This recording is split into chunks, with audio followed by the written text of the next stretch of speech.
I really love this poem, The Raven, by Edgar Allan Poe, so I hope you like it too.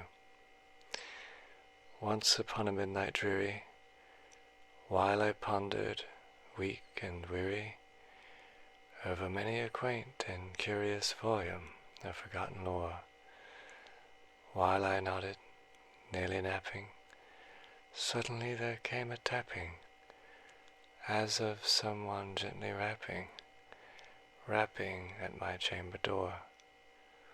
"'Tis some visitor," I muttered, tapping at my chamber door. "Only this, and nothing more." Distinctly I remember, it was in the bleak December, that each separate dying ember wrought its ghost upon the floor.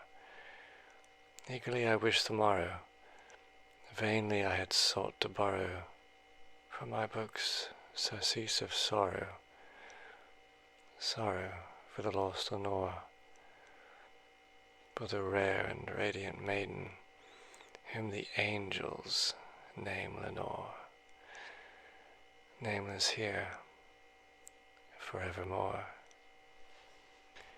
And the silken, sad, uncertain rustling of each purple curtain thrilled me, filled me with fantastic terrors never felt before, so that now, to still the beating of my heart, I stood repeating, "'Tis some visitor entreating entrance at my chamber door, some late visitor entreating entrance at my chamber door. This it is, and nothing more." Presently my soul grew stronger, hesitating then no longer. "Sir," said I, "or madam, truly your forgiveness I implore. But the fact is I was napping, and so gently you came rapping, and so faintly you came tapping at my chamber door, that I scarce was sure I heard you. Here I opened wide the door. Darkness there, and nothing more. Deep into that darkness peering, long I stood there, wondering, fearing, doubting, dreaming dreams no mortal ever dared to dream before. But the silence was unbroken, and the stillness gave no token, and the only word there spoken was the whispered word, "Lenore." This I whispered, and an echo murmured back the word, "Lenore." Merely this, and nothing more. Back into the chamber turning, all my soul within me burning, soon again I heard a tapping, somewhat louder than before. "Surely," said I, "surely that is something at my window lattice. Let me see then what thereat is, and this mystery explore. Let my heart be still a moment, and this mystery explore. 'Tis the wind, and nothing more." Open here I flung the shutter, when with many a flirt and flutter in there stepped a stately raven of the saintly days of yore. Not the leader obeisance made he, not a minute stopped to state he, but with mien of lord or lady perched above my chamber door, perched upon a bust of Pallas just above my chamber door, perched and sat, and nothing more.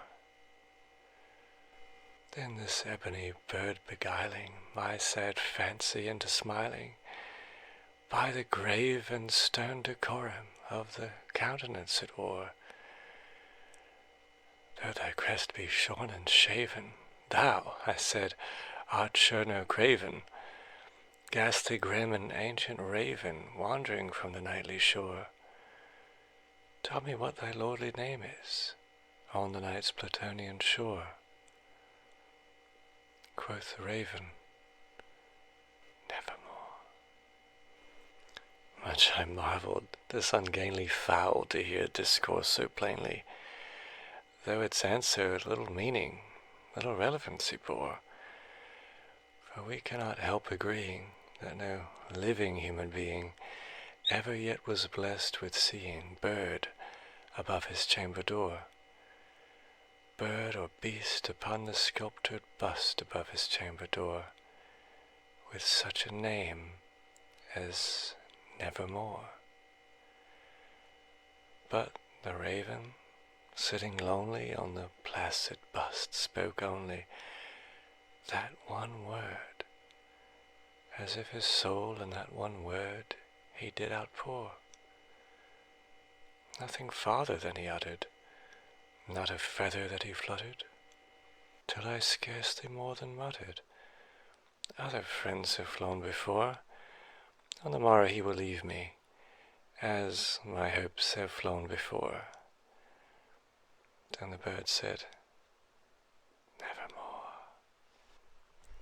Startled at the stillness broken by reply so aptly spoken, doubtless, said I, what it utters is its only stock and store, caught from some unhappy master whom unmerciful disaster followed fast and followed faster, till his songs one burden bore, till the dedges of his hope that melancholy burden bore, of nevermore.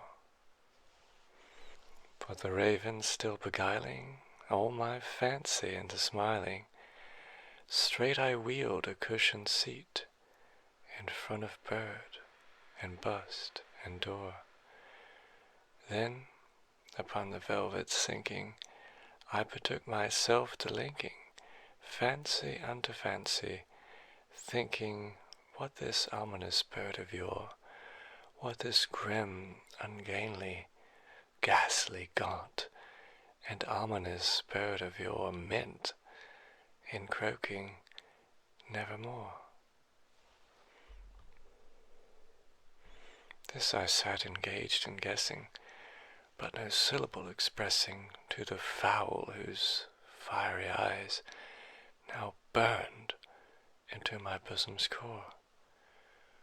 This and more I sat divining, with my head at ease reclining on the cushion's velvet lining that the lamplight gloated o'er, but whose velvet violet lining with the lamplight gloating o'er she shall press nevermore. Then methought the air grew denser, perfumed from an unseen censer, swung by seraphim whose footfalls tinkled on the tufted floor. Wretch, I cried, thy God hath lent thee, by these angels he hath sent thee, respite, respite, and nepenthe from thy memories of Lenore. Quaff, oh quaff this kind nepenthe, and forget this lost Lenore. Quoth the raven, nevermore. Prophet, said I, thing of evil, prophet still, if bird or devil, whether tempter sent, or whether tempest tossed thee here ashore, desolate yet all undaunted, on this desert land enchanted, on this home by horror haunted, tell me truly, I implore, is there balm in Gilead? Tell me, I implore. Quoth the raven, nevermore. Prophet, said I, thing of evil, prophet still, if bird or devil, by that heaven that bends above us, by that God we both adore, tell this soul with sorrow laden, if, within the distant Aidenn, it shall clasp a sainted maiden, whom the angels name Lenore. Clasp a rare and radiant maiden, whom the angels name Lenore. Quoth the raven, nevermore. Be that word our sign of parting, bird or fiend, I shrieked, upstarting. Get thee back into the tempest and the night's Plutonian shore. Leave no black plume as a token of that lie thy soul hath spoken. Leave my loneliness unbroken. Quit the bust above my door. Take thy beak from out my heart, and take thy form from off my door. Quoth the raven, nevermore. And the raven, never flitting, still is sitting, still is sitting, on the pallid bust of Pallas, just above my chamber door. And his eyes have all the seeming of a demon's that is dreaming, and the lamplight o'er him streaming throws his shadow on the floor.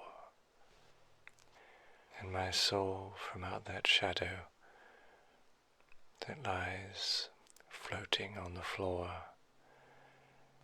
shall be lifted nevermore.